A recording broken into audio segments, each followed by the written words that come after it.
You and me, we ain't nothing alike. Let's set the record straight. Those words you say, they hold no weight, they like. Let's set the record straight. You'll never break the man before you're out.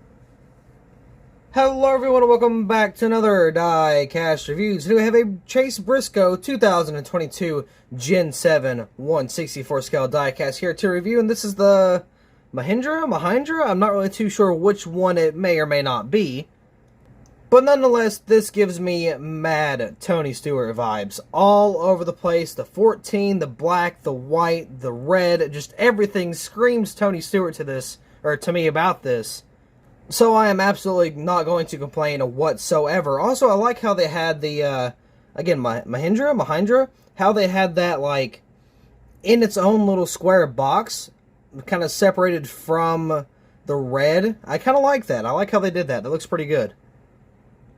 But I believe I'm just going to call it Mahindra? Yeah, I'm just going to call it Mahindra just for the sake. Now, I mean, I've heard it pronounced before, but it was either Mahindra or Mahindra, so I'm just going to say Mahindra. You know, if I'm wrong, then whatever. I'm sure I will get corrected by somebody later on. But speaking of, if you remember, I got two of these bad boys, and we got one for the Phoenix win. Here's a little sneak peek about that. We'll be reviewing that later today, but I think it'll be uploaded the day after this. So technically it'd be the day after tomorrow. This that would actually be published, but it should be already on eBay by the time this comes out as well. So of course we're going to see how that does, but we're going to focus on this one right now. This is just the primary paint scheme. This is the plain paint scheme, and yeah, hopefully you get some more Chase Briscoe diecast out fairly soon. Now, there is a whole lot of new Gen 7s coming out. I don't really know when, but I know there is a whole lot of early releases at the track. There's like, I don't know, 3 or 4 Harvicks. I think we got 2 Elliots. I think we got the Hooters scheme and the Napa scheme. We've got like 2 or 3 Byron paint schemes. I know the Alxalta and the Liberty University is out right now, for the tracks anyway. Bowman's out right now. We got a lot of them that have not reached us. We got, I think there's a couple Toyotas.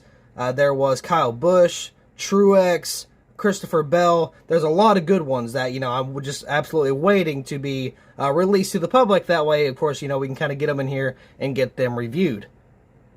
And, of course, save up a bunch of schemes for some stop motion. But, you know, nonetheless, we'll kind of talk about that a little bit later.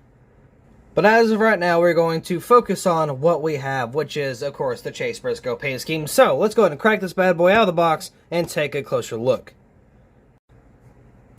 So here's the diecast out of the box. Once again, it gives me a lot of Tony Stewart vibes. Now, at the same time, I've kind of grew on the whole number placement, but I've kind of worn that back down to how I thought originally, because still, there's nothing wrong with it, and especially after seeing some of the test cars and the waves, and them having the number frickin' center on the car, that aggravates me, because there's nothing wrong with it, not a single thing, but at the same time, it still doesn't look bad on a Gen 7 car. Now, of course, if you make something kind of like the Gen 6 body style, and then, yeah, kind of put that number forward, that doesn't match. That's kind of like the older school, but new school with the whole number thing, and I'm not really a fan of it. But with these type of cars, it is all new school, so it all matches, it all looks good. Now, of course, really the only thing I hate about the number placement is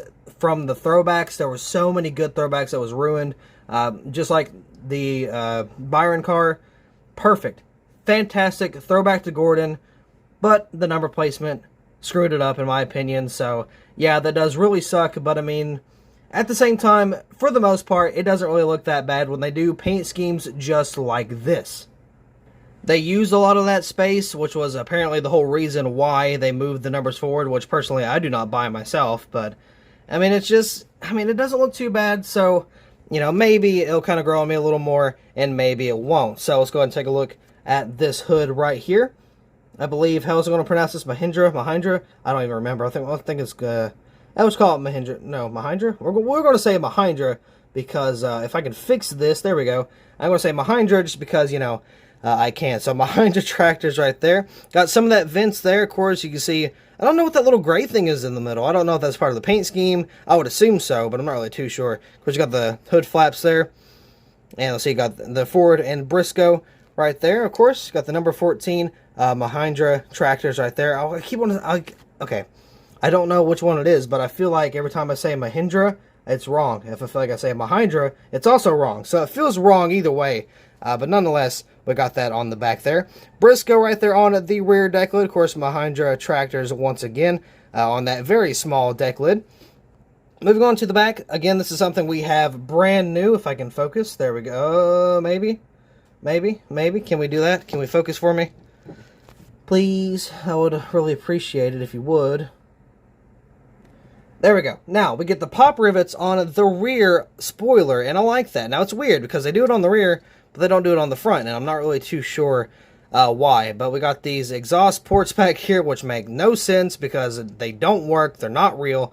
Mobile one right there. Michigan forward license plate there. Of course, you got the taillights and the little diffusers, or is it dividers or diffusers? I want to say it's like a diffuser, right? At the bottom here. Of course, you got the number 14 over here on this side. Ooh, we got quality control issues. That's what we got. Oh, let's see if I can do a little bit of die-cast repair here. Let's see. Just gonna take this and just gonna scrape it away. Maybe. Come on, Lionel. I shouldn't be doing this for you. There. That's a little better. Of course, we'll kind of get that off. There we go. I feel like that looks a lot better. So anyway, I got my Mahindra right there. Why is the Chase Briscoe so small? Why? When it's so far back? Ooh, why do that? What's the point? I don't like that. That really, I'm not a fan of that. Not a fan. Not a fan at all. HighPointRightThere.com. Of course, that was another one of his sponsors back in 2021.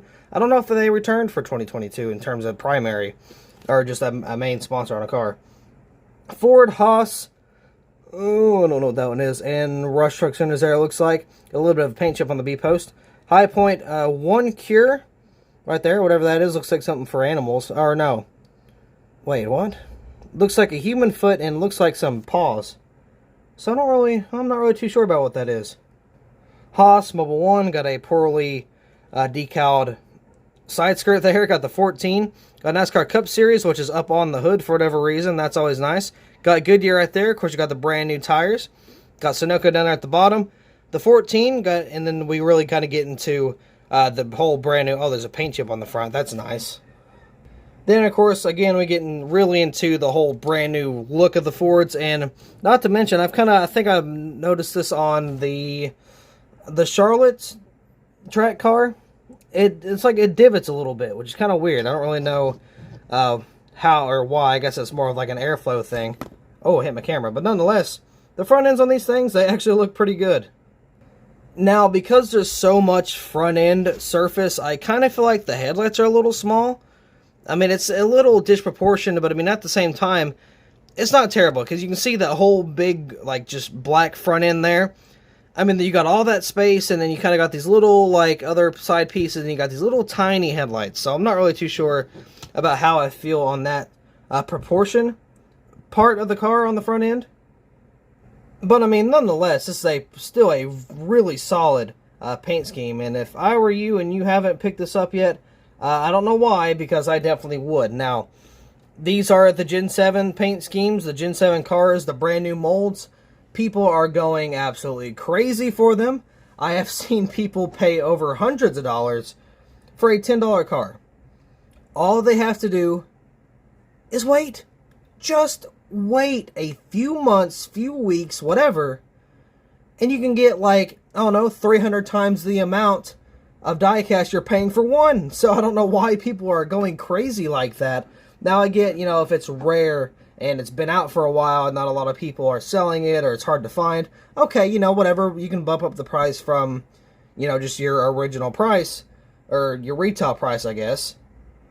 But I mean, man, people are absolutely crazy over these things. I don't know, couldn't be me though, but if I were you, just wait. Just calm your horses a little bit, wait a second, and they'll be out soon, I promise. Or, get this, if you pre-order them, you're guaranteed to get them for like $10 instead of, the 50, 60, 70, 80, you know, however many dollars you're spending on just one because it's, quote, an early release because you want to be the first one to have them. Don't do that. That's a waste. Don't do that. That's terrible. Now, I know I'm not the best financially, but that's something I definitely would not do, and I'm pretty sure I speak for a lot of us when I say that that's not really a smart move, but, you know, you do you do whatever. But anyway, with that being said, I do believe that will be all for this diecast review, so thank you all so much for watching. I hope you all enjoyed, and I will see you in the next video. Take away everything that I ever worked for. I'ma keep on pushing till